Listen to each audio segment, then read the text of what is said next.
Commissioner municipality administration કચેરી દ્વારા કાર્યપાલક અને નાયબ કાર્યપાલકની પોસ્ટ પર ભરતી જાહેર કરવામાં આવી રહી છે. આ ભરતી સીધી ભરતીથી ભરવા માટે કમિશનર મ્યુનિસિપાલિટી એડમિનિસ્ટ્રેશનની કચેરી દ્વારા જાહેરાત કરવામાં આવી રહી છે. નમસ્કાર મિત્રો, સ્વાગત છે તમારું અમારી યુટ્યુબ ચેનલમાં.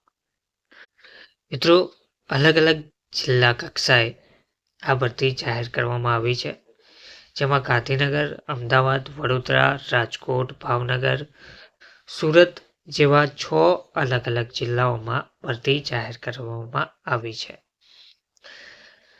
તો ગુજરાત સરકાર દ્વારા શહેરી વિકાસ અને શહેરી ગૃહ નિર્માણ વિભાગના તારીખ 27/11/2018 અને તારીખ 30/5/2019 પત્ર અન્વયે ખાલી રહેલ કુલ જગ્યાઓ રાજ્ય નિવૃત્ત થયેલ અને રાજ્ય નિગમમાંથી નિવૃત્ત થયેલ જે તે વર્ગના અધિકારીશ્રીઓની સરકારશ્રીના સામાન્ય વહીવટ વિભાગના ઠરાવ અનુસાર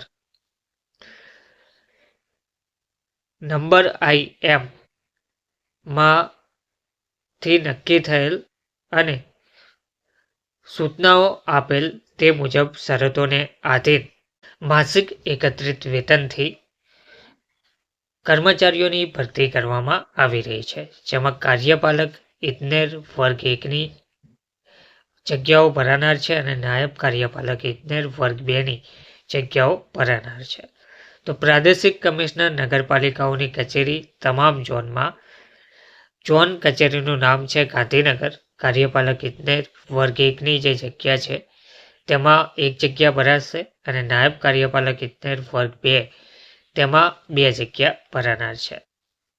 અમદાવાદમાં, વડોદરામાં, રાજકોટમાં, ભાવનગર, સુરત જેવા 5-6 અલગ અલગ જિલ્લાઓમાં કુલ 5 જગ્યાઓ કાર્યપાલક ઇજનેર વર્ગ 1 અને નાયબ કાર્યપાલક ઇજનેર વર્ગ 2ની 11 જગ્યાઓ ભરવામાં આવનાર છે. તો આ જગ્યા પ્રાદેશિક કમિશનર નગરપાલિકાઓની કચેરી ગાંધીનગર, અમદાવાદ, વડોદરા, રાજકોટ, ભાવનગર અને સુરત ઝોન ખાતે નિમણૂક પામેલ છે. તો આ નિમણૂક મેળવવા ઈચ્છુક ઉમેદવારોએ અરજી પત્રક, વય નિવૃત્તિ ફોર્મ 22ની સ્વપ્રમાણિત નકલ તેમજ સંપૂર્ણ વિગતો ભરી ઉક્ત કોષ્ટકમાં દર્શાવેલ તારીખ અને સમયે કમિશનર મ્યુનિસિપાલિટી એડમિનિસ્ટ્રેશનની કચેરી, બ્લોક નંબર 1, ભોયતળિયે, કર્મયોગી ભવન, સેક્ટર 10A, ગાંધીનગર ખાતે વોક-ઇન ઇન્ટરવ્યૂ માટે સ્વખર્ચે રૂબરૂ ઉપસ્થિત રહેવાનું રહેશે. અરજીનો નમૂનો, જગ્યાની બોલીઓ અને શરતો તેમજ અન્ય તમામ માહિતી કચેરીની વેબસાઇટ ઉપર ઉપલબ્ધ છે, તો એકવાર જરૂરથી જોઈ લેવા વિનંતી છે.